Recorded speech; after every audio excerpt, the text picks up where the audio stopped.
wanting to learn to perfect traditional Mexican cuisine. It gives me pride to be able to make delicious foods that remind me of my childhood. Once you perfect a dish, it is better than a restaurant every time. Today we will be creating a classic Mexican dish. Chile verde is a spicy dish that fills your stomach with joy. Chile verde translates to green chilies, and it is called that because of the sauce used to make this delicious meal, green salsa. Depending on what part of Mexico one is from, this recipe may vary a bit. This is my mom's recipe and is also my favorite. When I was younger, this meal was a bit spicy for me. However, my mom would tell me to just add sour cream. It turned down the heat, but up the flavor in my opinion. If spiciness is not your thing, you can add less peppers and take the seeds out. Chile verde can be made from beef or pork. It may also include nopales, cactus, or potatoes. This authentic Mexican chile verde recipe is made of tender pieces of pork simmered in a flavorful tomatillo and chili broth. Serve in a bowl or with a side of rice. I will show you today how to create this meal step by step. Let's start by making a list of everything we need. To make the salsa, we will need about 5 to 7 tomatillos, cilantro, onion, garlic, 4 serrano peppers, and 2 jalapeno peppers. This is my preference for spiciness, but you can add more or less depending on yours.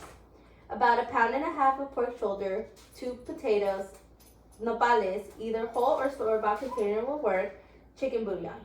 Once we have all the ingredients we need, we can get started. To make the salsa, start by boiling the tomatillos, onion, garlic, and peppers in a pot. This will only take a few minutes until the tomatillos change color. Try to avoid boiling the tomatillos until they burst because this might give your salsa a bitter taste. Add cilantro and blend until smooth. Another more traditional way of making the salsa is with a molcajete. Molcajete is the Spanish word for mortar. This name itself comes from the Aztec word meaning seasoning and bowl. These tools are made out of volcanic rock. GuadalajaraGrill.com. Start by heating the ingredients over a low flame till they get charred on all sides. Starting with onion and garlic, start placing the ingredients inside the molcajete and start smushing it down with the pestle. This is a good arm workout. After achieving a smooth consistency, we are ready to start on the rest. Next, we will prep the potatoes and cactus. This part is completely optional. You can use potatoes, cactus, both, or none. It is your preference. I love adding both as it gives the dish so much more flavor. Cut the potatoes into small squares and season with salt and lemon pepper. Cutting the nopale pads for the first time may seem a little intimidating, so here are a couple tips. Lay the knife blade at an angle so you can start to scrape off the spikes. Clean it up, cut the edges, and do it to the other side. It is okay if some of the skin comes off. That just lets you know you're getting all of the spikes off. Boil, cut the edges, and now the nopale is clean. Cut into small pieces and add to a pot of boiling hot water for about 10 minutes. This gets rid of the sliminess of the cactuses. It is important to add cooked nopales only. It can potentially ruin the taste and texture of your chile verde. Trust me, I have learned from experience. Then we move on to prepping the pork shoulder. Start by cutting it into bite-sized pieces. Season with salt, pepper, garlic, and onion powder.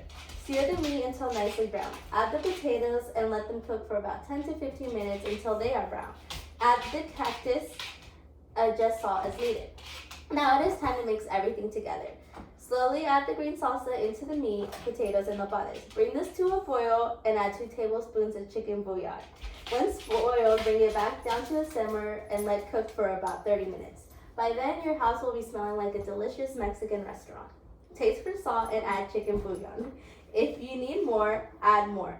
I taste this often because I add a little salt at a time to avoid over-salted food.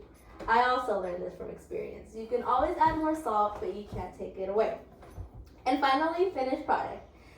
The process of making chile verde can vary depending on what ingredients you choose to add and if you prefer to use a molcajete over a high-efficiency blender. In the end, however, you end up with a delicious meal. Congratulations! You now know how to make chile verde. This recipe is good all year round. It is also freezer friendly, so leftovers can be eaten at a later time. Thank you for letting me show you how to make my favorite childhood meals. Enjoy!